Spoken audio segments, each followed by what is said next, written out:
Assalomu alaykum, mumkinmi? Marhamat, kelgansiz.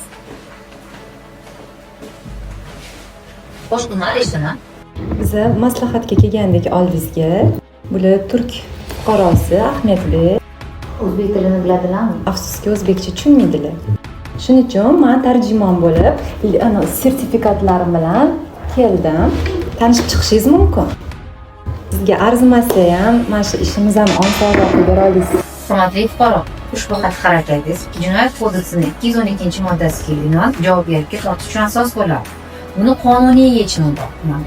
Ma'lumot bundan sadece qonun doirasida farmona göre ev olabiliriz. Başka bir türlü yolumuz yok. Ushbu fuqaroning yashash guvohnomasi bormi O'zbekiston Respublikasida? O'zbekistonda o'qirma izniniz varmı? Yo'q. O'zlaridanmi, oila a'zolaridanmi, IT viza yoki IT park tavsifnomasi bormi? Ya da aileniz, eşiniz ya da varsa nikahınız var mı? Yokmuş. So'ralgan hujjatlarimiz agar mavjud bo'lmasa, ushbu fuqaroyimiz ikki yo'l bilan uy-joy olish huquqlariga ega. Birinchi yo'l ularga O'zbekiston Respublikasida yashash guvohnomasini beradi.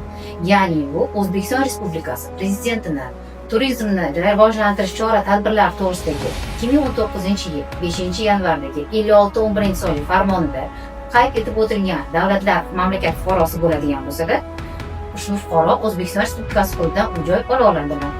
Agar Toshkent shahri va Toshkent viloyatidan uy-joy olmoqchi bo'lsa-da, bunda farqi yo'q, birlamchi, ikkilamchi farqi yo'q. Holatda kamida 300 ming AQSh dollari ekvivalentida kam bo'lmagan.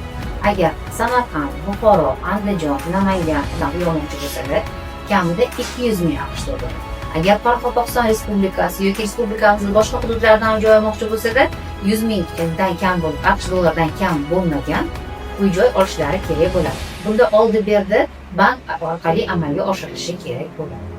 Ikkinchi usul bu bevosita O'zbekiston Respublikasida yashash guvohnomasini bermaydi.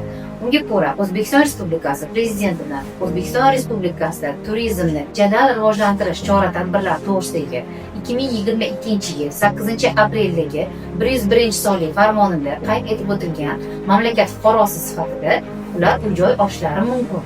Unga ko'ra, agar Toshkent viloyati, Toshkent shahri va Samarqand shahridan qurilishi tugallanmagan uy-joy oladigan bo'lsalar, eng kamida 150 ming AQSh dollari, agar qurilishi tugallangan uy-joy bo'ladigan bo'lsa, 180 ming AQSh dollaridan kam bo'lmagan.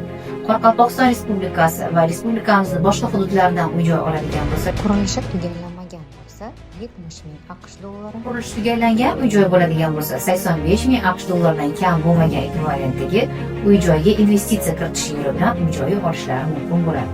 Bunda oldi-berdi harakatlari bank orqali amalga oshirilishi kerak. Turk fuqaroyimiz O'zbekistondan yer sotib ola oladilarmi?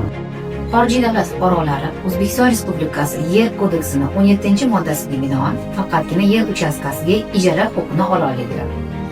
Marhamat, hujjatlaringizga taqdim etaman. Rahmat sizga katta. Yana bizda maslahatlashib, qarorga kelib yoningizga kelamiz. Salomat bo'linglar.